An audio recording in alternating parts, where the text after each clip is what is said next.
Hi students, welcome to my YouTube channel Mani sir classes. ఈ వీడియోలో మార్చి 29వ తారీఖు సంబంధించినటువంటి కరెంట్ అఫైర్స్ని అయితే డిస్కస్ చేద్దాం. ఓకే, ఫస్ట్ బిట్ అనమాట. 16 ఏళ్లలోపు పిల్లలకు సామాజిక మాధ్యమాల్లో ఆంక్షలు విధించిన దేశం ఏది? చూడండి, లేటెస్ట్ బిట్ అనమాట ఇది. అదొక లేటెస్ట్ మార్చి 28వ తారీఖే జరిగింది. ఓకే, 29 పేపర్లో వచ్చింది. 16 ఏళ్లలోపు పిల్లలకు సామాజిక మాధ్యమాల్లో ఆంక్షలు విధించిన దేశంగా ఏది నిలిచింది అంటే ఇండోనేషియా. ఆగ్నేయాసియా అంటారు. ఆగ్నేయాసియా అంటే సౌత్ ఈస్ట్ ఏషియా అంటారు. ఆగ్నేయ ఆసియాలో చిన్నారుల సామాజిక మాధ్యమాల వినియోగంపై ఆంక్షలు తీసుకొచ్చిన మొదటి దేశంగా ఇండోనేషియా నిలిచింది. దేంట్లో? ఆగ్నేయ ఆసియాలో నిలిచింది. గత ఏడాది ఆస్ట్రేలియా ఇదే తరహా నిబంధనలు తీసుకొచ్చిన విషయం మనకు తెలిసిందే. ఆస్ట్రేలియా కూడా బ్యాన్ చేసేసింది.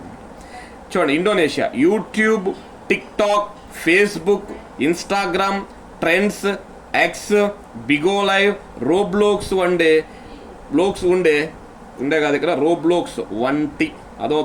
వంటి సామాజిక మాధ్యమాల్లో చిన్నారుల అకౌంట్లను తెరిచేందుకు వీలు లేదని కొత్త నిబంధనలు అయితే అమల్లోకి తెచ్చింది.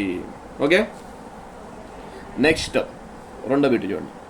ఈ ఏడాది G7 గ్రూప్ ఆఫ్ 7 అంటారు. G7 శిఖరాగ్ర సమావేశం ఏ దేశంలో జరగనుంది అంటే ఫ్రాన్స్ దేశంలో జరగనుంది. ఎక్కడ? ఫ్రాన్స్.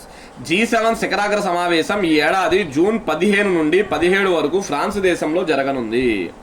ప్రధాని నరేంద్ర మోడీ ఈ శిఖరాగ్ర సమావేశానికి హాజరు కానున్నట్లు భారత ప్రభుత్వం అధికారికంగా ప్రకటించింది. ఈయనైతే హాజరవుతున్నారంట. 1975లో ఏర్పడిన ఈ G7 గ్రూప్లో భారతదేశం భాగస్వామ్య దేశంగా ఉంది. చూడండి, G7లో సభ్య దేశం కాదు ఇండియా. G7లో భాగస్వామ్య దేశం మాత్రమే ఇండియా.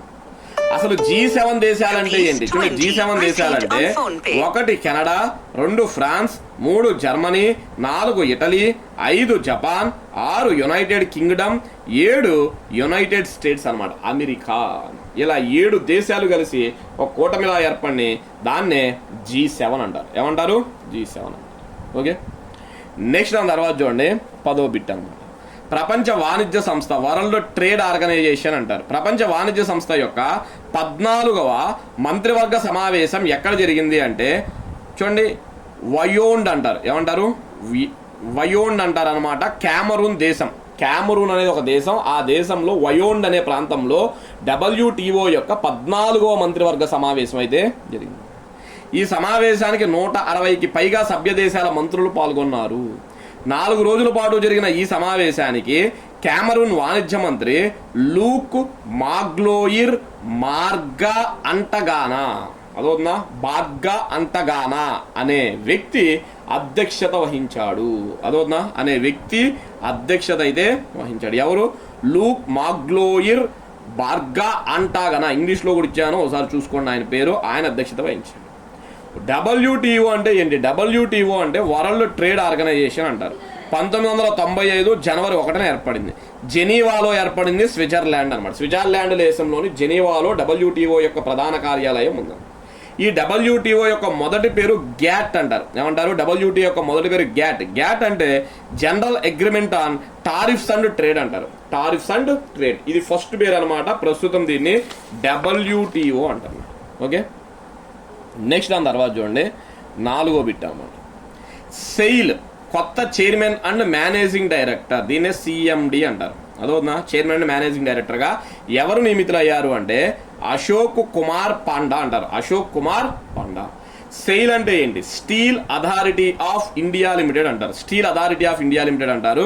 1954 న్యూఢిల్లీలో జరిగింది. 1954 న్యూఢిల్లీ. ప్రస్తుత CMD అమరేంద్ర ప్రకాష్ పదవీ కాలం ఏప్రిల్ 2న ముగియనుంది. ప్రస్తుతం ఎవరున్నారు? అమరేంద్ర ప్రకాష్ అంట. ఏప్రిల్ 2తో అయిపోతుంది. అయిపోయిన వెంటనే అశోక్ కుమార్ పాండా బాధ్యతలు అయితే స్వీకరించుకున్నారు. ప్రస్తుతం అశోక్ కుమార్ పాండా సెయిల్లోనే డైరెక్టర్గా పనిచేస్తున్నాడు. ఫైనాన్స్ డిపార్ట్మెంట్లో డైరెక్టర్గా అయితే పనిచేస్తున్నాడు. Okay, next 5. ఏ సంవత్సరం నుంచి జరిగే ఒలింపిక్స్లో ట్రాన్స్జెండర్ పై నిషేధం విధించారు అంటే 2028. ఎప్పుడు? 2020.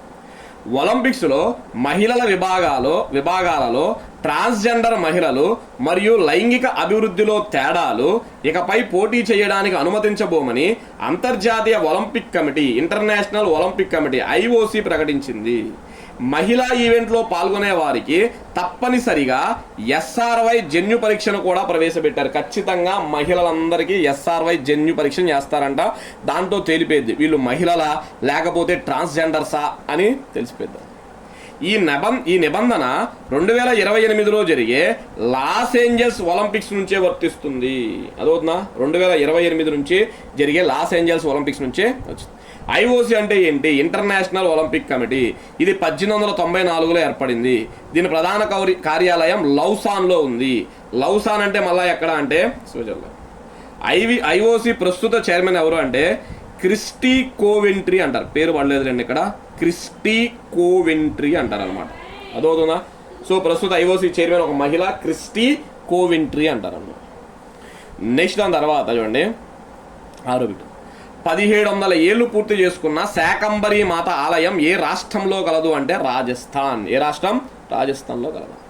రాజస్థాన్లో గల దేశంలోనే అతిపెద్ద ఉప్పునీటి సరస్సు సాంబార్ ఆవరణలో, సరస్సు పేరు సాంబార్, దేశంలో అతిపెద్ద ఉప్పునీటి సరస్సు సాంబార్ సరస్సు రాజస్థాన్లో ఉంది. ఈ సాంబార్ సరస్సు ఆవరణలో ఉన్న శాకంబరి మాత ఆలయానికి 1700 ఏళ్ల చరిత్ర ఉంది. ఇక్కడ అనబడాలి, ఇక్కడ అదవుతుందా?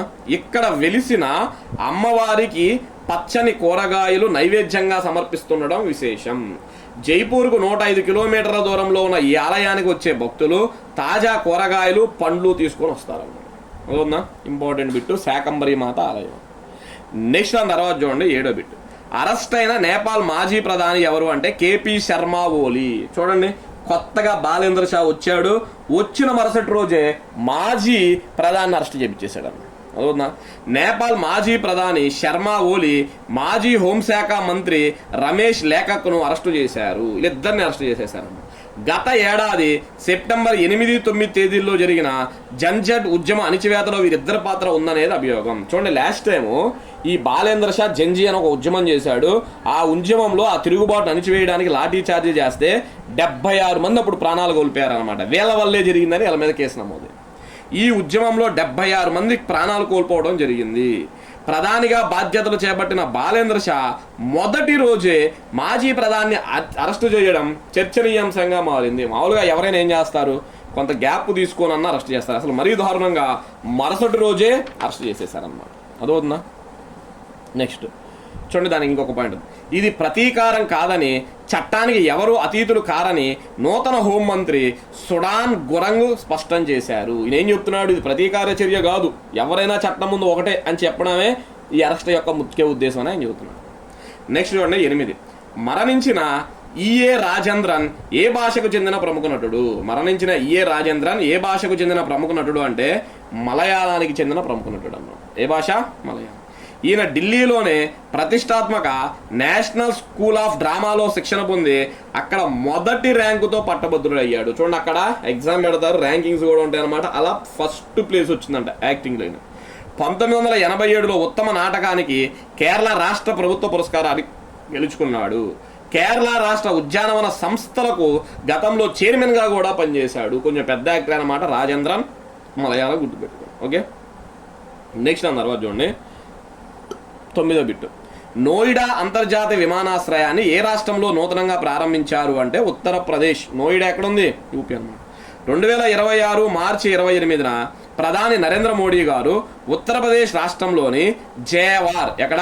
జేవార్లో నోయిడా అంతర్జాతీయ విమానాశ్రయాన్ని ప్రారంభించారు. ఈ కొత్త విమానాశ్రయం ఇందిరాగాంధీ అంతర్జాతీయ విమానాశ్రయంతో పాటు పనిచేస్తుంది, దాంతో కలిసి పనిచేస్తుంది అనమాట.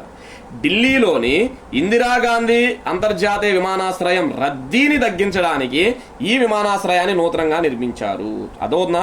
భారతదేశంలో ఈ ఢిల్లీలో ఎయిర్పోర్ట్ బిజీగా ఉంటుంది కదా, రద్దీగా ఉంటుంది అనమాట. ఆ రద్దీని తగ్గించడానికి దీన్ని అభివృద్ధి చేశారు. ఈ విమానాశ్రయాన్ని పబ్లిక్ ప్రైవేట్ పార్ట్నర్షిప్ PPP పద్ధతిలో సుమారు 11,200 కోట్ల పెట్టుబడులతో అభివృద్ధి చేస్తున్నారు.